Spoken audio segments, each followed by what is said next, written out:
Hello and welcome to a special edition of Talk Asia from Tokyo. I'm Atika Schubert. My guest today is footballer Hidetoshi Nakata, a major player in every sense of the word, a man known for his style both on and off the pitch. Change your perception. And I know what works. And there's a magic Financial in that fashion. single sound. We are what we are today. That's the problem with that. We do have issues arising out of the tone for this new century. Born in 1977, Nakata chose football over baseball while still in school and never looked back. He showed early promise with local clubs and then burst onto the international scene with a star-making performance at the 1998 World Cup. Today, Nakata is a multi-million-dollar enterprise. His flamboyant style and irreverence have been criticized as being un-Japanese. But his face continues to be plastered across Tokyo's streets, trains, and televisions, endorsing everything from cameras to cars. And every one of the 6 teams in Europe that he's played for has become an instant favorite with millions of Japanese fans. Thank you so much for taking the time to talk to us today. Welcome to Talk Asia. Now, you've just signed on with the Bolton Wanderers. It's a fresh start in a new country, so how excited are you? Moving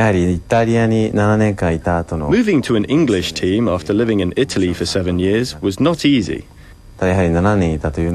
Living in Italy was a great experience for me, but in some ways I had also been feeling a sort of deadlock and frustration. So this new challenge is a big and significant one for me. So with the Bolton Wanderers, what are you hoping most of all to achieve? What would you like to accomplish in your time with them? It's a shame, but in the last 2 or 3 years in Italy, I found myself enjoying football less and less. Part of the reason was injuries, but also because of differences in opinion with my coaches. In England, especially since seeing the Bolton team and the environment at the club, I think that it is an environment that can rekindle my enjoyment of football. If I can enjoy playing again, I know I can perform well. So my most important goal in England is to have fun playing football again. One of the things about your image, particularly here in Japan, is that it seems to be an image of rebellion. Do you see yourself as a rebel? I've said it before. I don't really pay much attention or care too much about my image. I honestly don't care about it. I don't even think about it, really. Well, let me ask you this. Do you think that the media portrays you fairly? It is 100% impossible to communicate 100% of myself through the media. It's true that words and actions can be distorted by certain media. That's why I have my homepage to communicate my real self to my fans. And I have my own TV program on Sky Perfect. Through those avenues, I am producing the image of myself to show the real me. I think that's the most effective way to use the media. But it is, basically, very difficult to portray myself to other people. I've read your website, and it's very personal. There's a photo diary, there's your own diary, and it sounds like you have a very normal life, but you're such a celebrity. Can you actually lead a normal life as such a celebrity? I'm a really ordinary person, and I lead a calmer life than most other people. I'm not living the life of a celebrity at all, and I do not think I am a celebrity. As I said earlier, I'm a very normal person, nothing special at all.